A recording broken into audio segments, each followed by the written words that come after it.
Todos los países del mundo en estos momentos están reformando la educación pública.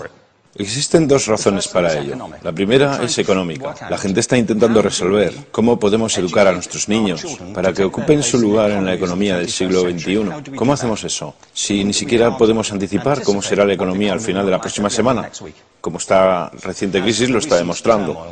¿Cómo hacemos eso? La segunda razón es cultural.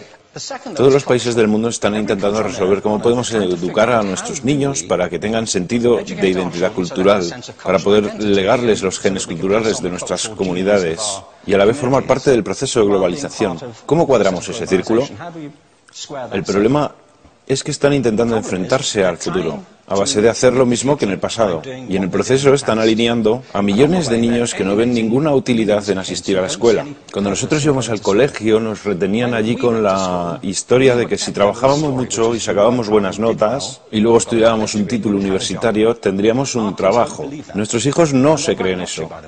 Y hacen bien, por cierto. Es mejor tener una titulación que no tenerla, pero ya no es ninguna garantía. Y especialmente no lo es si el camino hacia ella marginaliza la mayoría de cosas que tú consideras importantes acerca de ti mismo. Hay gente que dice que hay que subir los estándares, que eso sería un avance. Ah, ¿sí? Sí, lo deberíamos hacer. ¿Y por qué ibas a querer rebajarlos? No me he encontrado con ningún argumento que me convenza para bajarlos. Pero subirlos, por supuesto que habría que subirlos. El problema es que el sistema educativo actual fue diseñado, concebido y estructurado para una era diferente. Fue concebido en la cultura intelectual de la Ilustración y en las circunstancias económicas de la Revolución Industrial. Antes de la mitad del siglo XIX no había sistemas educativos públicos. En realidad no. O sea, podrías estudiar con los jesuitas si tenías dinero, pero la educación pública, pagada con los impuestos, obligatoria para todo el mundo, gratuita y a la vuelta de la esquina, era una idea revolucionaria. Y mucha gente se opuso a ello. Decían, no es posible para muchos niños pobres que están en la calle beneficiarse de la educación pública. Son incapaces de leer y escribir. ¿Por qué perder tiempo con esto? Y también se asienta sobre una serie de suposiciones sobre la estructura social y la capacidad de las personas. Fue dirigido por el imperativo económico de aquel momento, pero a lo largo de todo ello se infiltró el modelo intelectual de la mente, el cual era esencialmente la idea que la Ilustración tenía sobre la inteligencia. La auténtica inteligencia consistía en cierta capacidad para el razonamiento deductivo y un conocimiento amplio de la cultura clásica. Se podría resumir en capacidad académica. Y esta idea está fuertemente enraizada en la reserva genética de la educación pública. El creer que hay dos tipos de personas, académicas y no académicas, y la consecuencia de eso es que mucha gente brillante se creen que no lo son porque han sido evaluados siguiendo este concepto de mente. Así que tenemos dos pilares gemelos, el económico y el intelectual. Y desde mi punto de vista, este modelo ha causado caos en la vida de mucha gente. Ha habido gente que se ha beneficiado maravillosamente de él, pero la mayoría de la gente no. En lugar de beneficiarse, sufren de esto. Una epidemia moderna, mal ubicada y también ficticia. Esta es la plaga del síndrome de déficit de atención e hiperactividad, TDAH. Este es un mapa de la incidencia del TDAH en Estados Unidos. El mapa de prescripciones médicas para el TDAH. No me malinterpreten. No quiero decir que el síndrome de déficit de atención no exista. Yo no tengo la formación necesaria para ello. Sé que la amplia mayoría de psicólogos y pediatras creen que sí, pero aún es un tema a debatir. Lo que sí me consta es que no se trata de una epidemia. Estos niños están siendo medicados tan rutinariamente como a mi generación nos quitaban las amígdalas, por los mismos motivos caprichosos y por la misma razón la moda de la medicina.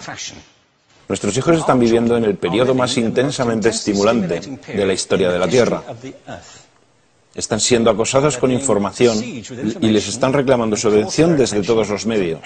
Los ordenadores, los iPhone, las vallas publicitarias y cientos de canales de televisión. Y nosotros les penalizamos por distraerse. ¿Distraerse de qué? Cosas que son un aburrimiento, en la escuela sobre todo. Me parece a mí que no es totalmente una incidencia el hecho de que la incidencia del TDAH haya crecido paralela al incremento de los test estandarizados. A estos niños se les está dando cosas como Ritalin, Adderall, a menudo medicación bastante peligrosa, solo para hacer que se concentren y se calmen. Pero según esto, el déficit de atención aumenta al ir al este de este país. La gente empieza a perder el interés en Oklahoma.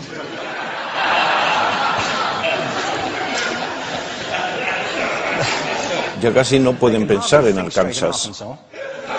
Y para cuando llegan a Washington, lo han perdido completamente. Y hay distintas razones para ello.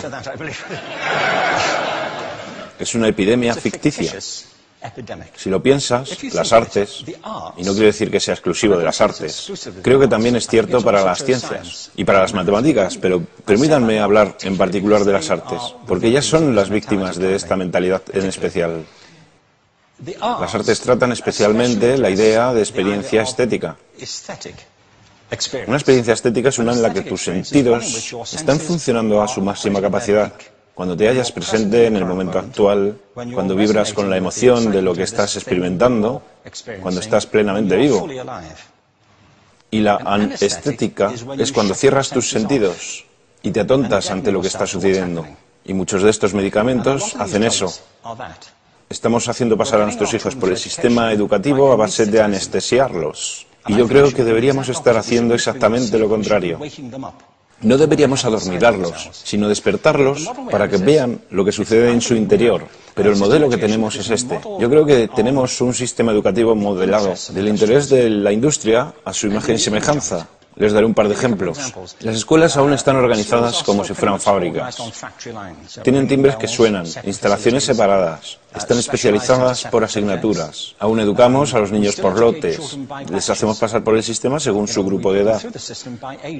¿Por qué hacemos eso?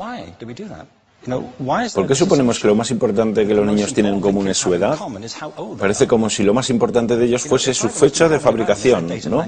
Bueno, yo conozco niños que son mucho mejores que otros niños de su edad en distintas disciplinas, o en diferentes momentos del día, o que son mejores en grupos pequeños o en grupos grandes, o que simplemente trabajan mejor solos. Si te interesa el modelo de aprendizaje, no puedes empezar con esta mentalidad de cadena de montaje. Se trata esencialmente de una conformidad. Cuando ves el incremento de los exámenes estandarizados y de los currículos estandarizados, todo se basa en la estandarización. Yo creo que tenemos que ir justamente en la dirección opuesta. Esto es lo que quiero decir cuando hablo de cambiar el paradigma. Hay un estudio estupendo que se ha hecho recientemente acerca del pensamiento divergente. El pensamiento divergente no es lo mismo que la creatividad. Yo defino la creatividad como el proceso de tener ideas originales que tengan valor. Pensamiento divergente no es sinónimo de creatividad, pero es un componente esencial de la misma. Es la capacidad de ver montones de respuestas posibles a una cuestión. Montones de maneras diferentes de interpretar una cuestión. Pensar lateralmente, como lo llamó Edward de Bono.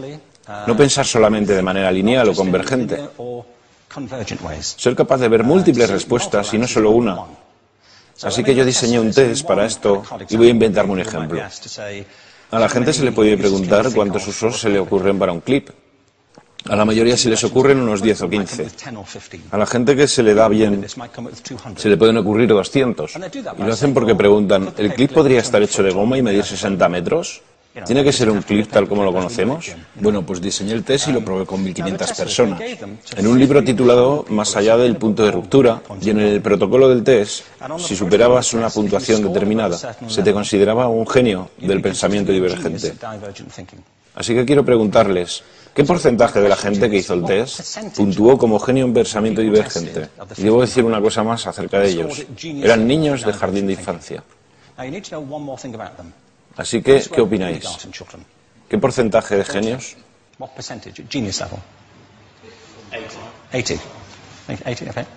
98%. Bueno, la cuestión es que era un estudio longitudinal, así que los mismos niños volvieron a hacer el test 5 años después, en edades entre 8 y 10 años. ¿Qué pensáis?